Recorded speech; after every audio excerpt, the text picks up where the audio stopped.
Ready 1 2 3 start. 2013-14ರಲ್ಲಿ ನಾನು courier service ನಡೆಸುತ್ತಿದ್ದೆ.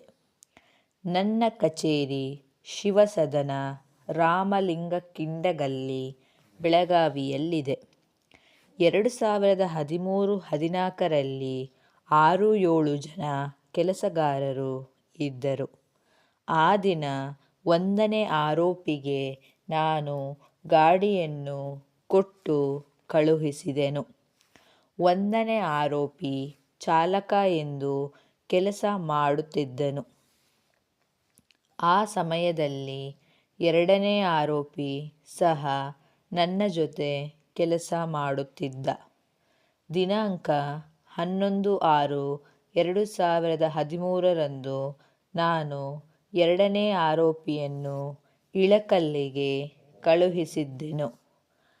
KA 22B8234 ಗಾಡಿಯಲ್ಲಿ ದಿನಾಂಕ 13/6/2013ರಂದು ನಾನು 2ನೇ ಆರೋಪಿಗೆ ಕೊಟ್ಟು ಡೆಲಿವರಿ ಮಾಡಲು ಹೇಳಿರಲಿಲ್ಲ.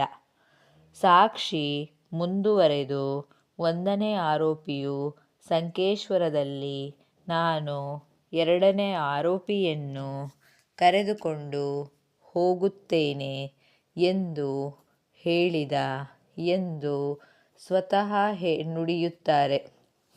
ನನಗೆ ಗಾಡಿಯು ಉಗಾರದಲ್ಲಿ ಸಿಕ್ಕಿರುತ್ತದೆ. ಫೋನನ್ನು ಆರೋಪಿತರು ತೆಗೆಯದೇ ಇದ್ದಾಗ ಅಂಗಡಿ ಮಾಲೀಕರು ಡೆಲಿವರಿ ಬಂದಿಲ್ಲ ಎಂದು ನನಗೆ ಫೋನ್ ಮಾಡಿದರು. ನನಗೆ ಅನುಮಾನ ಬಂದು ಪೊಲೀಸರಿಗೆ ಫಿರ್ಯಾದಿ ನೀಡಿದೆನು.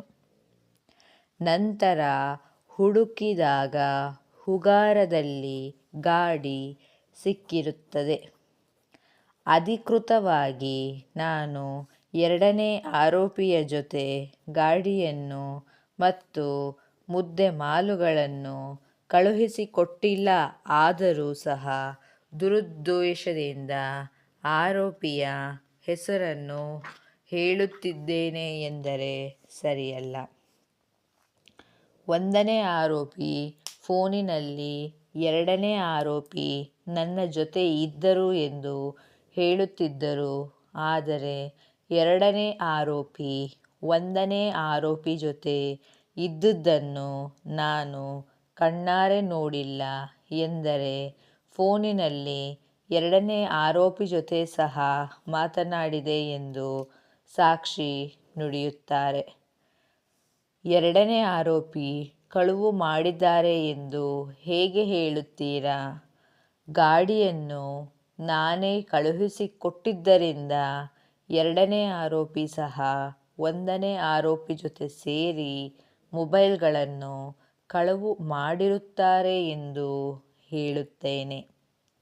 2ನೇ ಆರೋಪಿ ಯಾವುದೇ ಕಳವು ಮಾಡಿಲ್ಲ ಎಂದರೆ ಸರಿಯಲ್ಲ.